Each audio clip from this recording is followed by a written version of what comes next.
मालिक की साजनवाजी प्यारी सासंग जियो, दूर दराज पूरे वर्ल्ड में आप आज जुड़े हुए हैं। आप सबको उस परम पिता परमात्मा ओम हरि अल्लाह वाहिगुरु गॉड खुदा रब से आशीर्वाद मांगते हैं, दुआएं मांगते हैं आप सबके लिए, और आप सबको बहुत बहुत आशीर्वाद कहते हैं। आशीर्वाद तो गुरु जी का एक भजन सच्चे दाता रहबर शास्त्र नाम जी महाराज का, बड़ा किया कसूर प्रभु समझा है दूर, मन माया ने तुझे किया मजबूर, मन देता सबको धोखा ना बाहर किसी ने देखा, वो सबके अंदर बैठा नाम ध्याले, वो सबके अंदर बैठा दर्शन पाले। वो मालिक, वो अल्लाह, वो वाहिगुरु, वो गॉड, ओम हरि राम ईश्वर श्याम, अरबों नाम है उसकी, पर वो कण कण में है। हमने हमारे सभी धर्मों के पाक पवित्र ग्रंथों को पढ़ा। आपको रोज बोलते कि नजरिया अलग अलग होता है पढ़ने का। हमारा नजरिया बेपरवाजी ने ऐसा बना दिया, शास्त्र नाम शाह मस्तान दाता रहबर ने। पढ़े कम, लेकिन इतना पढ़े नॉन मेडिकल के स्टूडेंट थे, साइंस में भी बड़ी रुचि थी। ओम हरि अल्लाह वाहिगुरु से तो 5 साल के जुड़ गए थे सतगुरु जी से। सो उन्होंने बोला कि जो भी पढ़ना है एक वैज्ञानिक दृष्टिकोण से पढ़ना। तो हमने पाक पवित्र वेदों को पढ़ा, पाक पवित्र कुरान शरीफ को पढ़ा, पाक पवित्र गुरबाणी को पढ़ा, यानी बहुत सारे संत महापुरुषों की पवित्र रचना को पढ़ा। लगभग सब कुछ कॉमन है, सब कुछ सेम है, कहने का अंदाज अलग है। पानी को जल कहने से वाटर, वाशर, आब, नीलू, नीरू, कितने भी नाम हैं, क्या पानी का स्वाद या रंग बदलेगा? कभी नहीं बदलता। उसी तरह अलग अलग भाषाओं में उस शक्ति के नाम अलग अलग हैं, पर वो ना कभी बदला था, ना बदला है, और ना कभी बदलेगा। वो एक था, एक है और एक ही रहेगा। उस जैसा ना कोई हुआ था, ना हुआ है, ना कोई होगा। तो कण कण में, जर्रे जर्रे में मौजूद है, वो हर जगह में है। अगर वो कण कण में है, जर्रे जर्रे में है, तो आपका शरीर तो बहुत बड़ा कण है, बहुत बड़ा जर्रा है। तो इसका मतलब वो अंदर रहता है, अजी रोम रोम में रहता है वो, पर आपकी निगाह नहीं पड़ती। है ना हैरानीजनक बात? वो आपके अंदर आवाज दे रहा है कि मेरी आवाज सुन लो, तू जाके बाहर आवाज दे रहा है कि तू मेरी सुन ले। बड़ी अजीबोगरीब दशा हुई पड़ी है इंसान की। सर्वधर्म की बात कर रहे हैं हम। साफ लिखा है, मन मंदिर तन बेस कलंदर गढ़ी तीर्थ नावा, एक शब्द मेरे प्राण बसते है बहुर जन्म ना आवा। दिमाग में, विचारों में है वो, दिल में है वो, और शरीर रूपी मंदिर, मस्जिद, गिरजाघर, गुरुद्वारा में वो बैठा हुआ है। और एक शब्द, उसे अलग अलग आवाज कही गई है, तो वो मालिक की आवाज। हिंदू धर्म में धुन, सिख धर्म में अनहद बाणी या तुर्की बाणी, इस्लाम धर्म में बांगे इलाही, कलमा पाक, और ईसाई धर्म में गॉड्स वॉइस एंड लाइट या लाइट एंड साउंड। भाषा बदलने से क्या फर्क पड़ता है? मतलब एक ही है कि उसने आपके अंदर एक आवाज छोड़ रखी है। अगर उसके अंदर फॉलो करोगे तो उस तक पहुंच जाओगे, पर आपके कानों में तो काम, वासना, क्रोध, लोभ, मोह, अहंकार, मन माया, चुगली, निंदा, दूसरों की टांग खिंचाई, ठगी, बेईमानी, इसकी मोहरें लगी हुई हैं जम के। तो दूसरी तो आवाज सुनाई देती ही नहीं, जो खुद के अंदर चल रही है उसकी तरफ तो निगाह जाती ही नहीं। कैसे उस तक निगाह को लेके जाएं? ध्यान एकाग्र करना होगा, मेथड ऑफ मेडिटेशन, गुरु मंत्र, कलमा, नाम शब्द, उसका अभ्यास करना होगा। क्या है ये कलमा, क्या है ये नाम शब्द, क्या है ये मेथड ऑफ मेडिटेशन? गुरु मंत्र, गुरु मंत्र।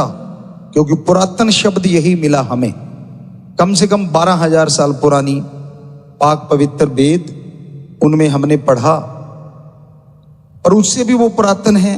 तो इसलिए पुरातन शब्द की पहले व्याख्या करना चाहते हैं, बाकी की अपने आप आ जाएगी। गुरु मंत्र, गु का मतलब अंधकार और रू का मतलब प्रकाश होता है। गुरु, ये शब्द जुड़ने से बनता है जो अज्ञानता रूपी अंधकार में ज्ञान का दीपक जला दे। मंत्र शब्द, युक्ति, मेथड, यानी गुरु जो मालिक के शब्दों का खुद अभ्यास करता है, उससे उसे जो अनुभव होता है वो उसे दुनिया को दे, उसे कहा जाता है गुरु मंत्र, कलमा, मेथड ऑफ मेडिटेशन, नाम शब्द। पर वो गुरु का मंत्र नहीं होता, कहीं आपको भ्रम हो। वो मंत्र होता है उसी ओम हरि अल्लाह वाहिगुरु का, परमात्मा का। अब आप लोग बैठे हैं, आपको आदमी आदमी कहें, इंसान इंसान कहें, क्या आप में से कोई उठेगा? किसी का भी नाम ले दें, झट से खड़े हो जाओगे। उसी तरह आज के युग में, आज के दौर में देवताओं को भी लोग मालिक मानने लग जाते हैं, भगवान कहने लग जाते हैं। तो इसलिए उस ओम ला इलाहा इल्लल्लाह, अल्लाह ताला द सुप्रीम पावर गॉड, एक ओंकार ओम, यानी ये सारे एक ही नाम है, अलग अलग लगते जरूर हैं। यानी वो एक शक्ति का नाम क्या है, उसको बाई नेम पुकारना ही गुरु मंत्र है, कलमा है। तो संत पहले अभ्यास करते हैं। कोई भी गेम है उसका कोच चाहिए, कोई भी पढ़ाई स्कूलों में कॉलेजों में करवाई जाती है, उसके लिए टीचर मास्टर लेक्चरर चाहिए। क्या आपने कोई स्कूल देखा है, कॉलेज देखा है? यहाँ टीचर मास्टर नहीं है, किताबें पढ़ी हैं, लोग जाते हैं, पढ़ लेते हैं और पढ़ के डिग्रियां हासिल कर रहे हैं। है कोई ऐसा? नहीं है ना। अरे ये तो दुनियावी पढ़ाई है, जो लिखा है या तो वो इतिहास है या प्रैक्टिकली लाइफ में दिखता है। लेकिन अल्लाह वाहिगुरु राम गॉड खुदा रब, उस तक जाने का मार्ग तो दिखता ही नहीं। वो खुद भी सामने होते हुए भी नजर आता ही नहीं, क्योंकि आंखों के आगे पर्दे आए हुए हैं आपके, जैसे मोतिया बिंद हो जाता है।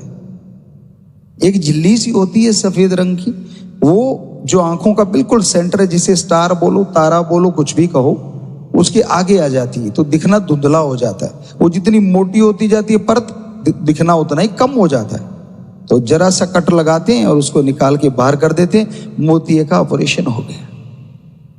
तो संतों ने लिखा है कि आज की दुनिया को मोतिया बिंद हुआ पड़ा है, घट में दिखे नहीं, लान तैसी जिंद, तुलसी इस संसार को भयो मोतिया बिंद। कि अंदर होते हुए भी नहीं दिखता, अंदर उसकी आवाज चलते हुए भी नहीं सुनती, तो मोतिया बिंद हुआ पड़ा है। ऑपरेशन तो करना पड़ेगा। कोई तो टीचर लेक्चरर चाहिए जो संत पीर पैगंबर के नाम से मशहूर है, जिन्हें फकीर कह लो, संत कह लो, पीर कह लो, जो सही रास्ता दिखाए। पीर संत फकीर का मतलब ये नहीं होता कि आपको सुना के और बदले में झोली फैला ले कि मुझे भी डाल। अरे भगवान अल्लाह वाहिगुरु राम दाता था, दाता है और दाता रहेगा। अगर वो दाता है तो उसका फकीर मंगता कैसे हो सकता है? सवाल ही पैदा नहीं होता। अगर आप कर्म करके खा सकते हैं तो हाथ पैर हमारे भी, हम कर्म क्यों नहीं कर सकते भाई? किसने रोका है कर्म करने से? कर्म करके खाओ, मेहनत की, हक हलाल। हम संत दूसरों को शिक्षा दें और खुद बैठे बैठे रगड़ते रहें, ये कहां लिखा है? किस ग्रंथ में लिखा है? चलो हम आपसे मांगे ओम हरि अल्लाह वाहिगुरु के नाम पे 100 रुपये आप हमें दे दें, 20 हम ले लें, 80 उस तक पहुंचा दें, फिर तो थोड़ा सा जायज बात लगती है। वहां यहां तो 100 का 100 खुद रगड़ जाना है। क्या ये सच्चाई नहीं? कड़वी लगेगी बातें आपको, लेकिन सच तो सच रहता है। अरे वो तो दाता है, दाता मंगता नहीं है। सारे धर्मों में पुकार पुकार के कहा है कि मालिक के मंगते बनो। अगर आप मालिक को ही देने चले जाते हो तो वो सोचता है यार इसके पास पहले ही फालतू है जो मुझे देने आ रहा है, इसको और देने की क्या जरूरत है। इसलिए ना तो संत लेते हैं सच्चे, और ओम हरि अल्लाह वाहिगुरु ने तो लेना ही क्या है। वो तो दाता है रे, जो हमें बना सकता है। क्या हमारे बनाए कागज के टुकड़े रुपए को नहीं बना सकता? सोचिए जरा। तो कहने का मतलब आप के अंदर वो होते हुए भी आप उसे बहुत दूर समझते हैं। ये आपकी नादानी है, या यूं कहिए काम वासना क्रोध लोभ मोह अहंकार मन माया के पर्दे हैं, या यूं कहिए कि आपकी अज्ञानता है। उस अज्ञानता को दूर करने के लिए ही संत पैगंबर इस धरती पे आते थे, आ रहे हैं और आते ही रहेंगे। ये थोड़ा ना कि एक मास्टर आया था, वो स्कूल में पढ़ा गया और बाद में अपने आप ही किताबें पढ़ के लोग पास हो रहे हैं क्या? नहीं हो रहे ना। तो ये कैसे पॉसिबल है? हर चीज आदमी इस दुनिया में अपने आप सीख रहा है। अब ठगी मारने के कितने स्कूल हैं जरा बताओ? चुगली करने के, निंदा करने के कितने के स्कूल हैं? कोई स्कूल कॉलेज नहीं है ना। बुरे कर्म करने के कहीं स्कूल हो, कत्लो गारत मचाने के कहीं स्कूल हो, बहुत रेयर ये चीजें मिलेंगी आपको। अपने आप सीख रहा है इंसान। बुराई का ये दौर चल रहा है जिसे कलयुग कहते हैं, शैतान का युग कहते हैं, कि इसमें उसकी शक्तियां ज्यादा हावी हैं, ज्यादा छाई हुई हैं। इसमें उसकी बातें सीखना आसान है, उसकी बातें अपने आप सीख जाते हैं। बातें नहीं सीख पाते तो उस परमपिता परमात्मा की, उस मालिक की, उस राम की। इसलिए संत पीर फकीरों को आना ही पड़ता था, आ ही रहे हैं और आते ही रहेंगे। वो कोई ये नहीं होते कि वो कोई अपनी मान बढ़ाई करते हैं, नहीं। संतों का कहना होता है, जैसे कबीर जी ने लिखा है कि कबीरा सब ते हम बुरे, हम तज भला सब कोए, जिन ऐसा कर मानया मीत हमारा सोए। अरे भाई, संत तो हमेशा कहते हैं कि भाई, हम भी आपको हमेशा कहते हैं कि हम तो आपके नौकरों के भी नौकर हैं, हम तो खाक हैं, चौकीदार हैं। आपका नौकर भी हमें अगर कहेगा, हुक्म देगा कि मालिक से दुआ करो, तो हो ही नहीं सकता कि हम उसके लिए दुआ ना करें। हम होते कौन है? क्योंकि हमारी ड्यूटी है।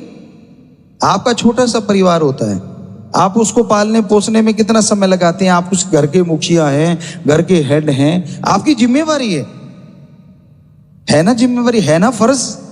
उनका पेट भरना, पैदा आपने किए तो एक बार तो करना पड़ेगा ना, उनको उनके पैरों पे खड़े करना। तो आप ये सब करते हैं, तो आप अपने 2, 4, 5, 7 बच्चों के लिए, परिवार के लिए जिम्मेवार हैं। संत फकीर जितनी मालिक की औलाद है उसको अपनी औलाद मान के उसकी सेवा करता है। चाहे कोई उसको गालियां दे दे, चाहे कोई उसको बुरा कहे, वो उसके लिए आशीर्वाद ही देता है। बात पे बात ख्याल में आ गई, कई बार आपको सुनाई भी है कि एक संत थे, एक पीर फकीर थे, और वो जंगलात में रहा करते थे। उन्होंने देखा नहीं था लोगों को रहते हुए, देखे नहीं थे शहर कस्बे, पर उनकी आदत थी, वो ओम हरि अल्लाह मालिक की रजा को बड़ा मानते थे। कोई बात होती बड़ी तारीफ करते थे, वाह मालिक। पेड़ देखते थे, यार एक पेड़ दूसरे से मिलता ही नहीं। आप भी कभी ध्यान देना इस बात पे। आदमी आदी हो जाता है, यानी आपके घर में गुलाब के फूल लगे हैं, 5-7 दिन तो आपको खुशबू आएगी, रोज गेट के आगे लगे हुए हैं। 10-15 दिन में कम आने लग जाएगी, और 2 महीने बाद आपको याद नहीं रहेगा कि आपके घर के आगे फूल भी लगे हुए। आते जाते कभी नजर पड़ गई, नहीं तो नहीं। पर ध्यान दे के देखो ये डिजाइन किया किसने है। अलग अलग पेड़, अलग अलग सांचा है, अलग अलग खुशबू है, अलग अलग गुण अवगुण है। पेड़ पौधे देख लो, वनस्पति देख लो, और छोड़ो दो सके भाई, और छोड़ो दो जुड़वा भाई के भी दोनों के हाथों के निशान नहीं मिलते। ये डिजाइन करने वाला है कौन? खून एक, मां एक, बाप एक ही टाइम में पैदा हुए, नसीब अलग अलग है ना। गजब। कोई तो होगा जिसके पास ये सांचा है कि एक जैसा नहीं बनाना। कमाल है। तो वो संत इसलिए मालिक की जो भी कोई चीज देखते थे कहते थे वाह मालिक तूने कमाल कर रखा है। तो एक बार वो शहर की तरफ आ गए। अब आए जैसी अंदर तो बिल्डिंगें बनी हुई हैं और बड़े अच्छे अच्छे मकान हैं और अच्छी अच्छी हवेलियां बनी हुई हैं। तो वो कह रहे अरे वाह मालिक तेरा बंदा कमाल है, गजब कर रखा है। मालिक क्या बनाया तूने बंदे को। यूं तारीफ करते करते करते करते हर चीज की, साइकिल मिला या उस समय घोड़ा गाड़ी मिली, जो भी दिखा यार कमाल है मालिक तेरा, गजब कर रखा तूने। इतने में क्या देखा, एक बहन एक बेटी छत पे बाल सुखा रही थी। तो वो निगाह से सब कुछ देखता देखता देखता उसने निगाह मारी और उधर से क्या हुआ, उस बिटिया का यूं सिर झटकाना हुआ।